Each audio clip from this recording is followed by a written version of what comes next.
Hello everyone, I'm so excited to show you all this video today. I have created my first Sims 4 challenge and I'm so excited to share it with you all. So this challenge is the Royal Tropes and Legacy Challenge. My goal with this challenge is to give players a fun, royalty-inspired gameplay experience that also encourages exploring and playing with a variety of cultures. So I wrote this challenge to follow Windenburg as a main family, but if you'd prefer to start with a different kingdom and culture, I encourage you to play it from that point of view. So I've never really followed a strict Sims challenge myself, just because I don't like feeling tied down to so many rules. While there are rules in this challenge, as you'll see here, and I'll get to this in just a moment, I've included plenty of optional things as well. So the last thing I want is for people to feel overwhelmed or bored, so please play this challenge however you would like. If you want to follow all the rules and fully complete the challenge, that is awesome. If you'd rather use it as a guideline because you're not sure what to do with your royal Sims, that is great too. So the most important thing is to play however makes the game fun for you. That is all I care about here. So this challenge actually draws a lot of inspiration from my royal family series. So if you're familiar with this series, you'll see some similarities and connections here. I'll be playing this challenge for fun on my own because I want just, you know, that relaxed, enjoyable gameplay experience that doesn't feel like work. But if you're interested in watching my royal family series, I'll link my season 1 recap below, which I highly recommend starting with. It'll have all the information you need at the beginning of that video to start the series. This 10 generation challenge takes players through royal legacy full of tropes, cultural themes, and unique storylines for each generation. So this version focuses on achieving cultural representation while allowing flexibility based on available packs and gameplay preferences. No CC or mods are required. If you're going to use CC or mods, I recommend UI cheats and MC Command Center to help with cheats and dressing a little bit. There is a royalty mod. This was not written to go with the royalty mod, but I highly recommend playing with that mod if you haven't already. I do have a video that is like helpful mods for royal gameplay, so I will link that as well. And then CC is just to heighten, you know, the cultural clothing. This is using what's in game, but it definitely, you know, helps to have the crowns, tiaras, more royal clothing. I'll link my Pinterest board with my CC on there, but this is not written to have CC or mods, so that is not required, so just know that. So this 10 generation challenge will start with Windenburg. Each generation introduces a new royal family and unique storyline, so we're not introducing a lot of families at once, so that'll help hopefully not make you guys overwhelmed. So cultural representation is the primary goal, with each generation adding, you know, world-inspired elements and all of that. The required and optional packs: required, get famous, and get together for fame, Windenburg, and the club system. If you don't have get together, that's fine. You could use like Henford on Bagley or something for this world too. The club system does really help with relationships though, I'll tell you guys that. And then optional, I recommend at least having 3 or 4 of these for that cultural depth: island living, snowy escape, high school years, or horse ranch, wedding stories, for rent, love struck, or life and death. So if certain packs aren't available, substitute the suggested cultures with other royalty themes and countries of your choice. I have included a link of a list of suggested cultural traditions and events for each kingdom. So I'll get to that at the end and just show you guys what I have there. There are things you can do in The Sims to, you know, help with that cultural depth. So general rules. I don't want this, of course, to be a lot of reading. I hope you guys will stay with me. I'll go back and forth in between game, show some examples of families from each of the cultures too, and then I'll kind of go back and forth between the guide so you guys can see how we set up the challenge, and then I'll just like give a brief overview of the rules for each generation. But the general rules for the whole challenge is each family begins with 1 million simoleons to simulate royal wealth. Also, Windenburg, or whoever you pick, is supposed to be your main family. You do not have to keep up with the other royal families. Don't feel like you have to. That might get overwhelming, just a heads up. If you want to make them have relationships, you can do that in Create a Sim, or you can edit their relationships and use cheats to do cast full edit mode. If you have MC Command Center, I recommend using that as well. But it's not necessary to play from each family to make them have relationships. I just want to say that. And then a weekly stipend. So the primary royal family receives 100,000 simoleons, I should change the dollar sign, every Sunday, symbolizing royal taxes or revenue.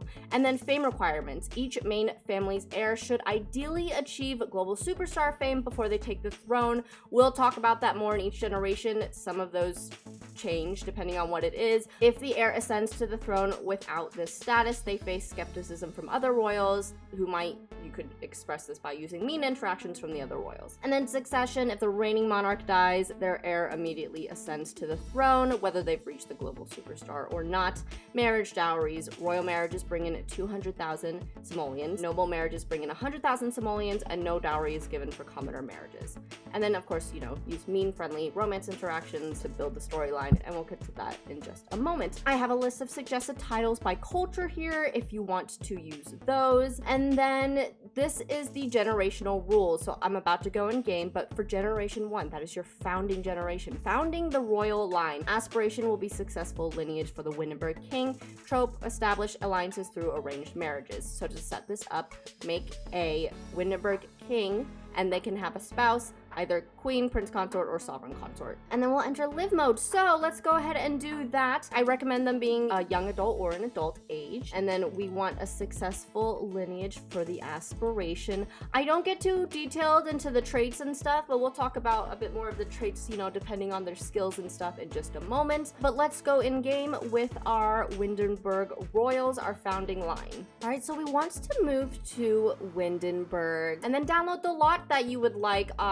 There's a lot of builders that I recommend. I definitely recommend Lord Crump's. I'm going to use one of his palaces here. Just note, like the really big intricate ones that cost like millions of simoleons, those are going to take a lot more time and there's going to be way more lag. So I'm going to download Hatfield House by Lord Crump's. This one is 1,300,000 simoleons. We're going to get the furnished version of it.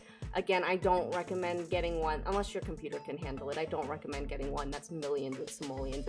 It really just makes it hard to play the game, and then you might not want to play anymore. So I recommend getting something like a little bit less. So choose your palace wisely. I recommend sticking to the same palace. You can change the other ones if you want to. That's not your main family, but for your main family, you should stay with the same palace throughout the entire time. So we got your palace. We're going into live mode, and now you're going to do 1,000,000 simoleons. So now we have perfectly 1,000,000 simoleons. So for the challenge, the first thing you're going to want to do is have kids. We're going to woohoo and try for a baby. For this challenge, you need to have at least 2 kids. So we're going to try for pregnancy, or try for a baby. It says try for pregnancy because of some of my mods. So that is mostly how you set up your game. Of course, they'll try for a baby, they'll have kids. They need to have at least 2 kids. So I just wanted to show you that in game. For the rest of this video, I'll show you just examples of what some of the other royal families would look like, or how mine will look like when I tried this challenge on my own for fun. But then I'll just go through the rest of the guidelines real quick to give you that quick overview. So once they have 2 kids and those kids become children, you will start making the Willow Creek royal family. So I have written here, once the Windenburg children reach the child stage, you'll create the Willow Creek family with similarly aged children. Set up a king and their spouse, either a queen, prince consort, or sovereign consort. So that is required for these. If you have a sim as the spouse that can't conceive children, you can adopt. It's not historically accurate, but I want this to be fun for everyone, and so yeah, you can do whatever you want. So for the friendships, you're gonna have Windenburg and Willow Creek monarchs meet and develop high friendship to foster that diplomatic trust. You're going to betroth the children to each other. The Windenburg heir will be betrothed to the second eldest in Willow Creek, and the younger Windenburg child will be betrothed to the Willow Creek heir, creating a dual alliance between the families. I recommend playing on lifespan of the short one until they are teens. However, I do have optional goals for children at the end of this. So if you do want to work on maxing out or playing and gaining more skills as children, you can do the normal lifespan. Otherwise, I recommend short lifespan, just to keep the game going, and will help you get to the other stories and other generations. So once the Windenburg heir becomes the new monarch after the current monarch's death, with the successful lineage aspiration complete, this begins generation 2. So generation 2, the trope is a female heir breaks tradition to rule. To do this, you are going to have your monarch, who was the heir in generation 1, now the monarch in generation 2. They should have only daughters, or the oldest child should be a girl, if there are older boys. Arrange accidental deaths when they're infants or toddlers using cheats so that female heir is next in line. A bit brutal, I know, but you know, it was brutal back then. So for this one, the new royal family to introduce, create a Oasis Springs royal family with a supportive female or non-binary ruler. So that is important for this challenge. The societal challenge. Other royals and commoners, particularly from Willow Creek, may treat the female heir with less respect, adding challenges. So the heir's goal before ascending is to have an alliance with Oasis Springs, develop a strong relationship with her betrothed from Oasis Springs, from the royal family, who has already the supportive female monarch or a non-binary monarch. They should easily have a friendly relationship, and then reach global superstar fame and max out 3 skills. Suggested: charisma, logic, and writing. Proving worth. So complete the Renaissance sim aspiration. Unlike the previous heirs, you don't need to maintain positive relationships widely, as this heir's success is based on the accomplishments rather than likability. And then transition to the next generation once the heir becomes monarch, having completed her aspiration and skills. Move on to generation 3. So generation 3 is Sibling Rivalry. The new royal family you're going to add here is Sulani if you have Island Living available, or it can be another royal family. But the trope Sibling Rivalry challenges succession. So the requirement is the monarch that was the heir in generation 2 should have at least 2 children. The firstborn is designated as heir, no matter the gender. From childhood, the younger sibling should be mean to the older sibling. The younger sibling tries to gain favor with the monarch by being closer to that monarch. So the heir's goals before ascending. Club leadership. Both of the children of this royal family should have the leader of the pack aspiration. As teens, the heir has to develop a romantic relationship with a royal from Sulani or whatever royal family you have to secure the betrothal. You have to prove worthiness by gaining friendships with the monarchs of Sulani, Oasis Springs, and Willow Creek. And the fame requirement, the heir must reach global superstar fame before becoming a young adult to secure the position. So the consequences of success and failure. If the heir completes all goals before reaching young adulthood, they ascend as monarch, while their younger sibling becomes a low-ranking noble or commoner. If the heir fails, the younger sibling is appointed the new heir, and the eldest becomes a low-ranking noble or non-royal. So if you fail, the younger sibling will become the monarch for the next generation. And then move on to the next generation when the heir ascends the throne, whoever the heir is, after the mother dies, and completing the leader of the pack aspiration. Generation 4 is Forbidden Love. I love this trope. So the heir defies tradition by falling in love with a commoner.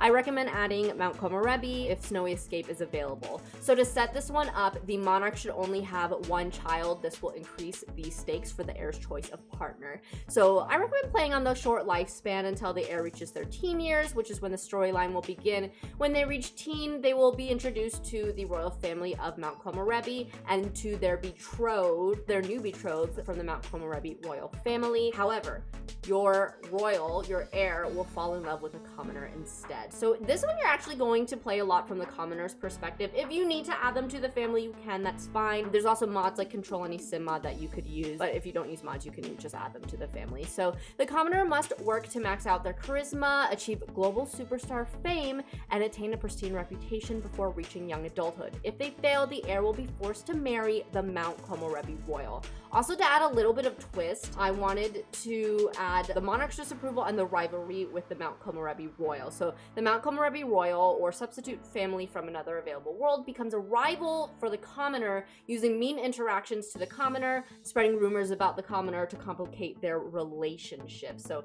therefore they might develop a bad reputation. And then you also want to make sure that you complete the soulmate aspiration for the heir in this one as well. And then the monarch's disapproval of the monarch when they discover the relationship should be mean towards both the heir and the commoner. And then you'll transition to the next generation once the heir ascends as monarch after securing the chosen relationship or whatever happens and completing their goals to begin generation 5. So generation 5 is financial hardship. This one might be a bit difficult. So we're going to assign fabulously wealthy to the heir only after they become monarch and the financial hardship begins. So the new royal family, I recommend high school years. You can use, or if you have Horse Ranch, recommend adding a Native American inspired royal family in Copperdale or Chestnut Ridge. I feel like you can use either world. I use Chestnut Ridge, but Copperdale could work too. So financial hardship begins. The depletion of wealth. Reduce household funds to 500,000 simoleons. Or sorry, no, that's a lot. To 50,000 simoleons,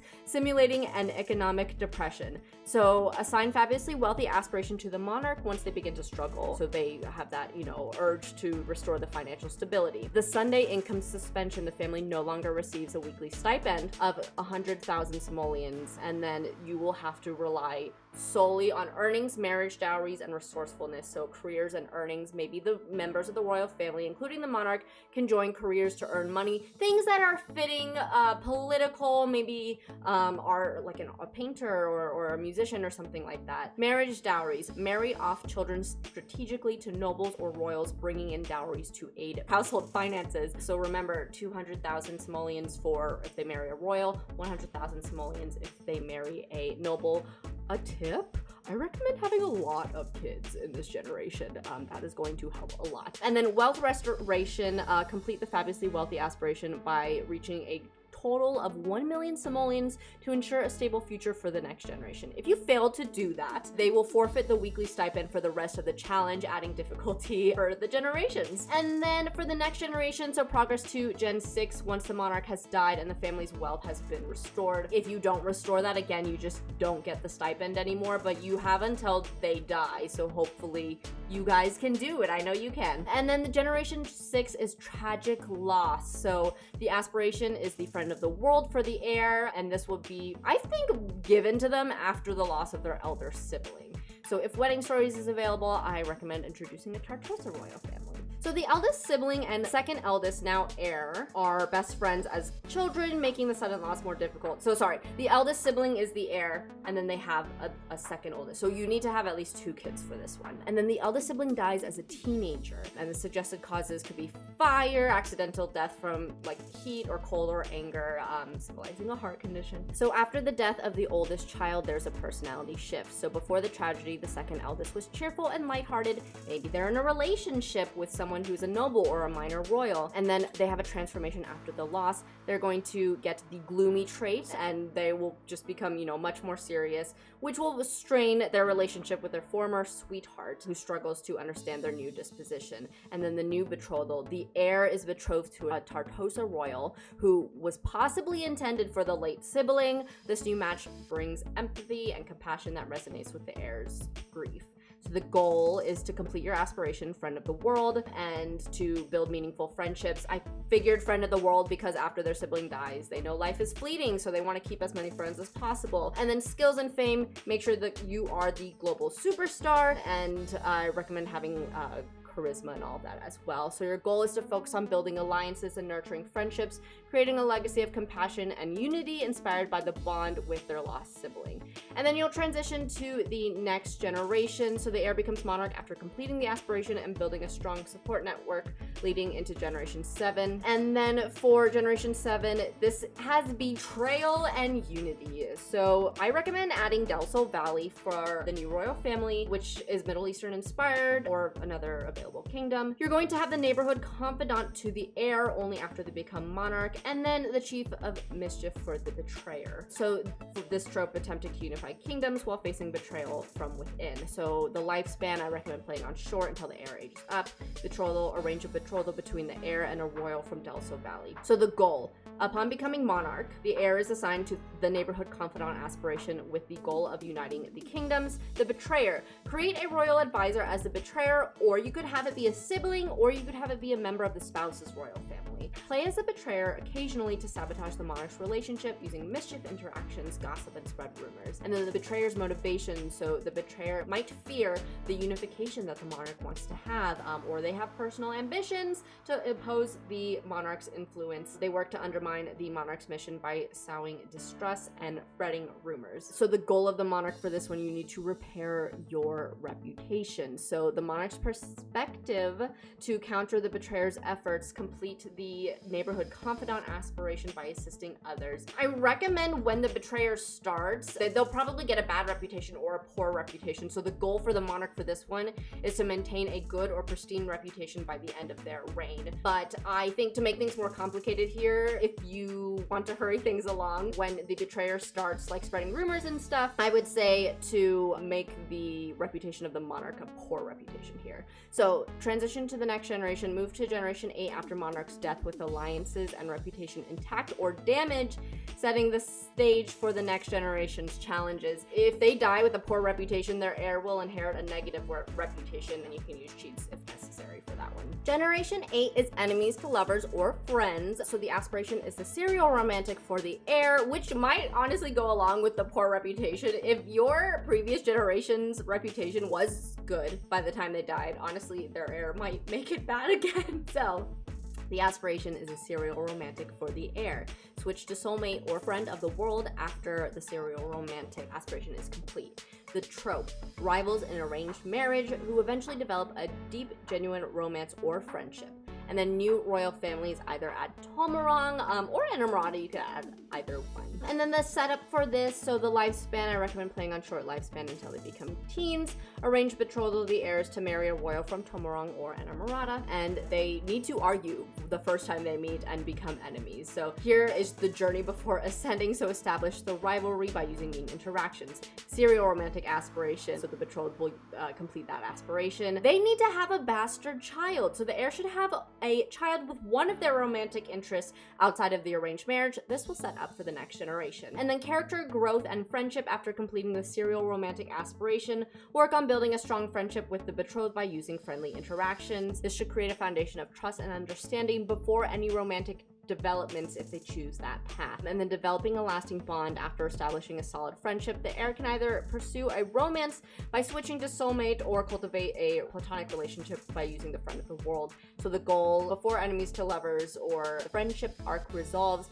they should focus on presenting their relationship, whether romantic or platonic, as a symbol of harmony and unity in their kingdom. And then you can move to the next generation after the heir embraces the role as monarch and completes either soulmate or friend of the world aspiration. If 2 aspirations in one generation is too much for you, that is fine. I would say just complete some of it for either one, but 2 full aspirations in one generation does sound like a lot, so please don't feel pressured to do that. So generation 9 is the Dark Monarch. The aspiration is public enemy, so a ruler with sinister ambitions and dubious alliances. A new royal family, if life and death is available, add a Ravenwood royal family that is Romania inspired, or you can substitute with another mysterious or Gothic family.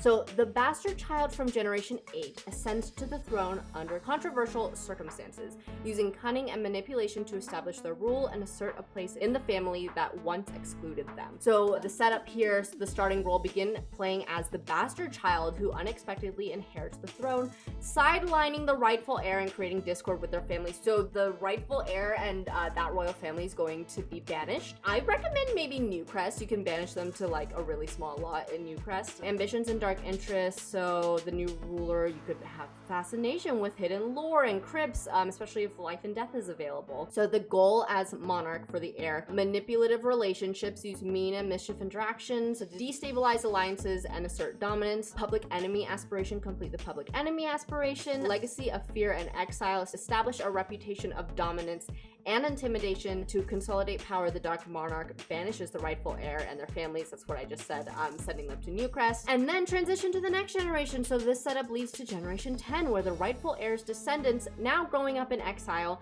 seek to reclaim the throne and redeem the family's reputation. Generation 10 story will focus on taking back the kingdom and dismantling the dark legacy established by the previous ruler. So, generation 10, restoration and unity. Aspiration is party animal for the heir, reflecting their efforts to bring people together and restore the family's reputation through gatherings and celebrations. You can add any royal family that hasn't been introduced yet from the list of the optional kingdoms. And then overview, the exiled rightful heir returns with support of an ally using events, diplomacy, and celebrations. So, the would-be heir's background. Begin by playing as a rightful heir. They develop friendships and romance with a royal from a new or existing family who helps them gain the support needed to reclaim the throne. The romantic interest becomes a critical ally, leveraging their own influence to help the heir gain supports across the kingdom. Maybe they met them at an event or something like that they were working at, like some way that they would meet one of the royals after they had been banished. And again, they're only banished from Windenburg, so it could be any of the other royal families. And then the heir's goals: gather and support by building alliances, by using friendly interactions, reclaim the throne by rallying allies, turn family members against the current ruler to secure the throne. And then restoration of unity, hold frequent gatherings, celebrations, diplomacy. Maybe like a you could host gatherings that kind of are specific to the cultures as well. And then Symbolic Celebration hosts a final grand celebration that brings any allied royals together, symbolizing the restoration of peace and trust across all kingdoms. So the goal here is to prioritize unity. And then the challenge conclusion. The challenge concludes with the rightful heir fulfilling the party animal aspiration. Only after you have had the party animal aspiration is when the rightful heir can be dispelled or banished or killed if you want to go that route. But you have to complete the party animal aspiration in order to win this. You can use I'll add this here, but you can use maybe like a noble's house, maybe the royals from the other kingdoms. Ignore that. I recommend hosting events, like royalty events, at the royal that you've romanced. They can help you with that as well, because you wouldn't be able to do it in the palace because of the current monarch that's there. I will make sure to add a note for that. So that is the challenge. I did add some optional heir training requirements for kids that you'll see here at the very bottom. Child skills for heirs. These are optional. Don't feel like you have to do them if it's too complicated. And then I just want to show you really quickly this list that we have here for any of the cultural events. So I have added cultural traditions by kingdoms for the Legacy Challenge. Just some things for Windenburg and Willow Creek, Oasis Springs, Sulani, example like a kava party, Mount Komorebi, you could attend the Festival of Lights. Copperdale, Chestnut Ridge have a harvest blessing, wedding festivals for Tartosa, festivals of color for Tomarang, moonlight celebrations for Dalso Valley, festival of flowers for Enamorada, moonlit masquerade for Ravenwood. So if you need ideas for events, you can check that out. So that is everything. Again, this is my very first challenge. So if you have any suggestions or if it needs improvements for anything, let me know. I've never actually played one on my own before, but I really hope this is fun for you guys. I wanted to make these tropes and everything interesting, things that I have fun with, so if you play similar to me, hopefully you'll have fun as well. And again, this is flexible, so if you prefer a different way and just want to use this as inspiration, that is totally fine. I have a friend who's also making another royalty challenge that's not posted yet, but I'll link it below when it is posted. Lizzie is making a royalty challenge of her own, so I'll post that there as well. If you enjoyed this, make sure you hit that like button. Don't forget to check out my Royal Family series if you want to see this stuff in action, but in a less rules-related format. We do machinimas. I do story posts like graphic novels. It's a lot of fun, so definitely recommend checking that out. Make sure to hit that subscribe button if you're not subscribed already, and turn on that notification bell, and I will see you guys in the next video. Bye!